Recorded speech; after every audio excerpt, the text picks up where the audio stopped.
میرا تو خیال یہ ہے کہ جو کیئر ٹیکر گورنمنٹس حرکات کر رہی ہیں نا، یہ آپ نے بتایا کہ لوگوں کو اٹھا لیتے ہیں اور ایمان بدل کر لے آتے ہیں ان کا ایمان بدل جاتا ہے، یہ آپ سمجھتے ہیں کہ خان صاحب کی پاپولیرٹی کمزور ہو رہی ہے؟ نہیں، بڑھ رہی ہے نا؟ تو اس کا کریڈٹ آپ کیئر ٹیکر گورنمنٹ کو دے رہے ہیں؟ بالکل، میں سمجھتا ہوں کہ یہ ترکیب، یہ طریقہ کار جو ہے نا، یہ کیوں ہو رہا ہے؟ نہیں ہونا چاہیے۔ اس پہ آپ نے کوئی خط اور سنیں نا، میں لکھوں گا، انشاءاللہ لکھا بھی ہے، میں لکھوں گا بھی۔ میں آپ سے یہ کہہ رہا ہوں کہ آئی ایڈمائر، دیکھو ایک پاکستان کے اندر ایک اچھا وقت آیا، میں تو سیاست میں شامل تھا، میں یہاں نہیں ہوتا نا تو جیل میں ہوتا یہ مجھے خیال ہے کہ کہیں منسٹر ہوتا تو میں بھی جیل میں ہوتا۔ اچھا، میں یہ جانتا ہوں کہ لیکن آپ پریس کانفرنس تو نہیں کرتے؟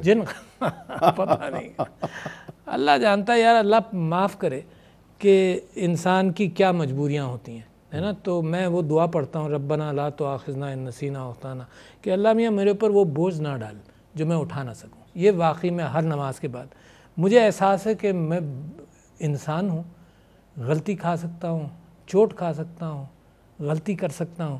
میرے نبی کی اتنی خوبصورت دعا ہے اللہ تعالیٰ سے، واہ واہ، یعنی وہ دعا یہ ہے کہ آپ مجھے اپنی نظر میں چھوٹا کر دیں تاکہ میں آپ کے آگے بچھا رہوں۔ یہ نہیں دعا میں یہ ہے کہ مجھے اپنی نظر میں چھوٹا کر دیں اور دوسروں کی نظر میں میری عزت قائم رکھیں۔ بہت خوبصورت دعا ہے، اپنی نظر میں چھوٹا کریں تاکہ آدمی کو یہ احساس رہے کہ what he has to achieve.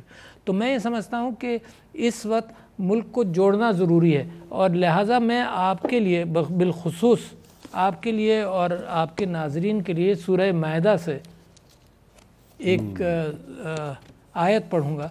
اللہ تعالیٰ فرماتا ہے قرآن حکیم کے اندر، بہت اہم چیز ہے، اے ایمان والوں، خدا کے لیے انصاف کی گواہی دینے کے لیے کھڑے ہو جایا کرو۔ خدا کے ایمان والوں، خدا کے لیے انصاف کی گواہی دینے کے لیے کھڑے ہو جایا کرو، اور لوگوں کی دشمنی تم کو اس بات پر آمادہ نہ کرے کہ انصاف چھوڑ دو۔ لوگوں کی دشمنی تم کو آمادہ نہ کر دے کہ انصاف کا دامن چھوڑ دو۔ اچھا، یہ کس کے اوپر نازل ہوئی؟ یہ تو حضور اکرم صلی اللہ علیہ وسلم کا مدنی دعا ہے جب نازل ہوئی، اور یہ ہدایت حضرت یوسف علیہ السلام کو دی کہ ان کا جرم تو بہت بڑا تھا ان کے بھائیوں کا، کہ نبی کے بیٹے کو انہوں نے کنویں میں ڈال دیا مرنے کے لیے، اتنا بڑا گناہ تھا۔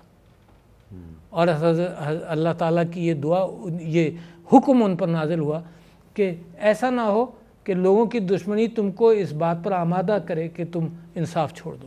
اور حضور اکرم پر کیوں نازل ہوئی؟ کیونکہ مکے سے نکالا گیا، گھروں پر قبضہ ہوا، اب تمہیں جب موقع ملے گا تو ایسا نہ ہو کہ تم انصاف کا دامن چھوڑ دو دشمنی پر۔ حضرت علی نے خنجر چھوڑ دیا جب کافر نے ان کے اوپر تھوکا کہ میں تمہیں دشمنی میں نہیں مار سکتا۔ میں سمجھتا ہوں کہ مسلمانوں کے ہاں یہ درگزر والی کیفیت اتنی بڑی ہے۔ ایک آپ موقع دیں، میں ایک حدیث اور سنا دوں کہ حضور اکرم صلی اللہ علیہ وسلم کو حضرت عمر نے پوچھا کہ آپ مسکرا کیوں رہے اٹھیں؟ تو اٹھے جب ہیں سوتے ہوئے دوپہر کو، تو انہوں نے کہا کہ میں فرشتہ 2 جنتیں دکھانے لے گیا، ایک جنت تھی بڑی خوبصورت، تو اس میں نے پوچھا یہ کون سی ہے؟ تو فرشتے نے کہا یہ وہ جنت ہے جس کے اندر لوگوں نے اپنا حساب کر لیا کہ حامد میر صاحب نے عارف علوی کو یہ کہا تھا، ان کو تکلیفی، ان کا کچھ ثواب ادھر مل گیا، ان کا ادھر گیا۔ پھر دوسری اور بھی خوبصورت تھی، پوچھا یہ کون سی ہے؟ اس میں کہ دنیا میں لوگوں نے معاف کر دیا۔ اتنی خوبصورت، اللہ کو پسند آتی ہے وہ بات۔ تو میں آپ کے سامنے یہ کہنا چاہتا ہوں کہ یہ درگزر کی کیفیت سے قومیں بنتی ہیں، اور اگر درگزر کی کیفیت نہیں ہو تو خاندان بھی نہیں بنتا، بھائی بہن نہیں بنتے۔ میں یہاں اسی ہال کے اندر محتسب کے اعتبار سے کبھی کبھی خاندانی فیصلے کرتا ہوں ہراسمنٹ میں، پراپرٹیز کے اوپر، تو میں لوگوں کو یہی کہتا ہوں کہ یار تم لڑتے رہو گے، بوڑھے ہو جاؤ گے، مر جاؤ گے، معاف کیجیے گا وکیلوں سے کہ وکیل فیسیں بنا لیں گے، ہے نا، تمہیں نہیں ملے گا۔ آپس میں بھائی بہن ہو، محبت کے ساتھ اونچ نیچ 19-20 کر کے فیصلہ کر آگے نکلو۔